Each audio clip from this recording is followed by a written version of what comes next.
ناظرین اکرام، سہیل بن عمر رضی اللہ تعالی عنہ، قریشی، مکے کے رہنے والے، بڑے خطیب، شاعر، دانا، انتہائی سمجھدار۔ ایک دفعہ ایسا ہوا کہ حضرت عمر فاروق رضی اللہ تعالیٰ عنہ کے دور خلافت میں سہیل بن عمر، حارث بن حشام، ابو سفیان بن حرب اور قریش کے دیگر معزز جمع ہیں اور ملاقات کے لیے بلاوے کے منتظر ہیں۔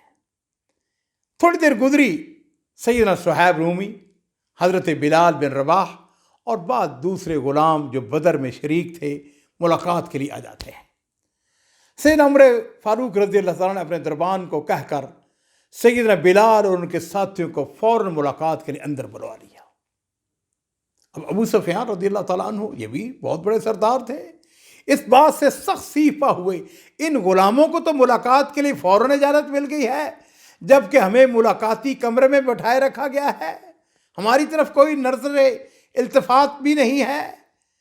ابھی وہ اس قسم کی گفتگو کر رہے تھے کہ سہیل بن عمر انہوں نے شرکاء کو مخاطب کیا، کہنے لگے یا ایھا القوم انی واللہ قد ارا الذی فی وجوہکم، کہنے لگے میری قوم کے لوگوں، اللہ کی قسم میں نے تمہارے چہروں پر غصے اور ناراضگی کی علامتیں دیکھی ہیں۔ وَإِن كُنتُمْ غَضَّابًا فَاغْضَبُوا عَلَىٰ أَنفُسِكُمْ، کہنے لگے دیکھو، غصہ ناراضگی عمر فاروق پر نہ کرو بلکہ اپنے آپ پر کرو، اپنی جانوں پر غصہ کرو۔ دُعِیَ الْقَوْمُ وَدُعِیتُمْ، کہنے لگے ان کو بھی دعوت دی گئی، اسلام کی طرف دعوت دی گئی، تم کو بھی اسلام کی دعوت دی گئی۔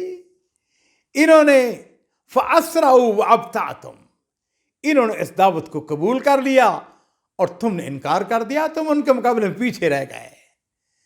کہنے لگے اگر افسوس کرنا ہے نا تو افسوس اپنی جانوں پہ کرو،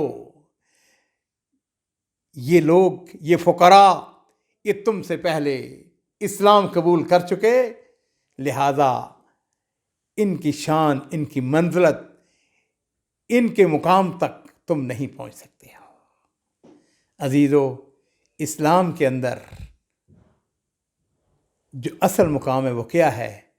ان اکرمکم عند اللہ اتقاکم۔ یہ مسکین، یہ غربا، یہ غلام، یہ مارے کھانے والے، میرے عزیزو، اللہ کے ہاں ان کا درجہ جو ہے وہ اس حد تک بلند ہے کہ بلال کے بارے میں میرے ماں باپ قربان ہوں، نبی کریم صلی اللہ علیہ وسلم نے فرمایا تھا کہ بلال، جب میں معراج کی رات گیا تو میں نے جوتوں سمیت جنت کے اندر تمہارے چلنے کی آواز سنی تھی۔